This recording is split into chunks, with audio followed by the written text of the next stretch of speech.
اور بائیں طرف کے منہ سے کافروں اور مشرکوں کی روح قبض کرنے کا کام لیتا ہوں۔ پھر اسرائیل نے خود ہی بتایا، یا رسول اللہ صلی اللہ علیہ وسلم، آپ کو مبارک ہو، اور یہ خوشخبری ہے کہ مجھے جس دن خداوند کریم نے پیدا کیا تھا، اسی دن حکم دیا تھا کہ امت محمد صلی اللہ علیہ وسلم کی روح اس قدر آرام سے قبض کرو جس طرح بچہ اپنی ماں کی چھاتیوں سے دودھ کھینچتا ہے اور ماں کو احساس نہیں ہوتا۔ حضور صلی اللہ علیہ وسلم نے فرمایا کہ یہ بات جب اسرائیل کی زبان سے سنی تو میں فوراً ہی سجدہ شکر بجا لایا۔ پھر میں نے اسرائیل سے پوچھا، اے اسرائیل، کیا کبھی اس کرسی سے اٹھنے کی ضرورت پیش آئی؟ انہوں نے جواب دیا، ہاں یا رسول اللہ صلی اللہ علیہ وسلم، مجھے 3 بار اس کرسی سے اٹھنا پڑا۔ پھر انہوں نے تفصیل بتاتے ہوئے کہا، ایک بار میں اس کرسی پر اس وقت اٹھا جب مجھے حضرت آدم کا پتلا بنانے کے لیے مٹی لانے کا حکم ہوا تھا۔ دوسری بار جب حضرت آدم علیہ السلام کی روح قبض کرنے کا حکم ہوا تھا تو میں اس کرسی سے اٹھا تھا۔ اس طرح تیسری بار مجھے حضرت موسیٰ علیہ السلام کی روح قبض کرنے کے لیے کرسی سے اٹھ کر جانا پڑا تھا۔ پھر میں نے اسرائیل سے پوچھا، اے اسرائیل، کبھی روح قبض کرتے وقت تمہیں کسی پر رحم آیا؟ اسرائیل نے جواب دیا، یا رسول اللہ صلی اللہ علیہ وسلم، 2 موقعوں پر مجھے بڑا رحم آیا۔ مجھے غم ہوا ایک مرتبہ تو جب ایک عورت اپنے بچے کو لیے دریا پر ایک تختے پر بہتی جا رہی تھی اور مجھے اس کی روح قبض کرنے کا حکم ہوا تھا، اور دوسری دفعہ مجھے اس وقت غم ہوا تھا جب مجھے شداد کی روح قبض کرنے کا اس وقت حکم ہوا تھا۔ اس کا ایک قدم باغ ارم کے اندر اور ایک باہر۔ اس وقت اس کی عمر 900 سال تھی۔ شداد نے یہ جنت 400 سال کی مدت میں بنوائی تھی، اور اس جنت کی مانند سونے چاندی کے مکانات تھے۔ 5واں آسمان۔ حضور صلی اللہ علیہ وسلم نے فرمایا کہ جو چوتھے آسمان کے بعد ہم 5ویں آسمان پر پہنچے، حسب دستور حضرت جبرائیل علیہ السلام نے دستک دی، اور جب انہوں نے بتایا کہ ان کے ساتھ حضرت محمد رسول صلی اللہ علیہ وآلہ وسلم آئے ہیں تو آسمان کا دروازہ فوراً کھل گیا۔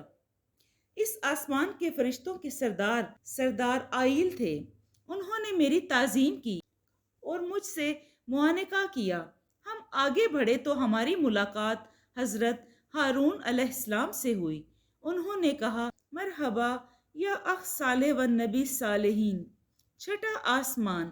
حضور صلی اللہ علیہ وسلم نے فرمایا کہ 6 آسمان پر ہمارا استقبال حابیل نے کیا، جو وہاں کے ملائکہ کے ربنو اور سردار ہیں۔ حابیل نے کہا، مرحبا یا رسول اللہ صلی اللہ علیہ وسلم۔ وہاں سے ہم آگے بڑھے تو حضرت موسیٰ علیہ السلام ہم سے ملاقات کے لیے آئے۔ پھر حضرت موسیٰ علیہ السلام نے کہا، یا رسول اللہ، اللہ تعالیٰ جو کچھ فرائض آپ کی امت کے لیے مقرر کرے، اس پر غور کر کے اور سمجھ کر قبول فرمائیے گا، کیونکہ امت کمزور ناتواں ہے اور اس کی عمر بھی مختصر ہے۔ وہاں سے آگے بڑھے تو ہیبت ناک فرشتہ نظر آیا، اور اس قدر دہشت ناک تھا کہ عقل اسے دیکھ کر حیران رہ جاتی تھی۔ وہ اس قدر جسیم تھا کہ اس کے دائیں اور بائیں شانوں کے درمیانی فاصلہ 1 سال کی مسافت کا تھا۔ اس کے ارد گرد ایسی شکل و صورت کے اور بھی فرشتے جمع تھے، جن میں حضرت جبرائیل علیہ السلام سے اس کے بارے میں دریافت کیا تو انہوں نے بتایا، یا رسول اللہ، یہ فرشتہ مالک ہے، اسے دوزخ پر مقرر کیا گیا ہے۔ اس کے ماتحت 19 فرشتے ایسے ہی دہشت اور وحشت ناک ہیں۔ جو حکم اسے اللہ کی طرف سے ملتا ہے اسے بجا لاتا ہے۔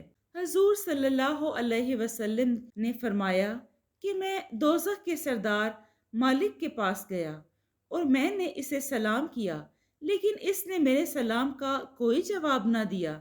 اس وقت ندا آئی کہ اے مالک، یہ محمد مصطفیٰ خاتم الانبیاء اور میرے محبوب ہیں، تو نے ان کی تعظیم کیوں نہ کی؟ ان کے سلام کا جواب کیوں نہیں دیا؟ مالک اپنا نام سن کر فوراً کھڑا ہوا اور نہایت عزت و تعظیم سے مجھ کو بٹھایا اور کہا، یا رسول اللہ، آپ تمام انبیاء میں افضل ہیں، آپ کی امت بھی سب سے افضل ہے، تمام انبیاء کی امتیں آپ کی امت کی پیروی کریں گی۔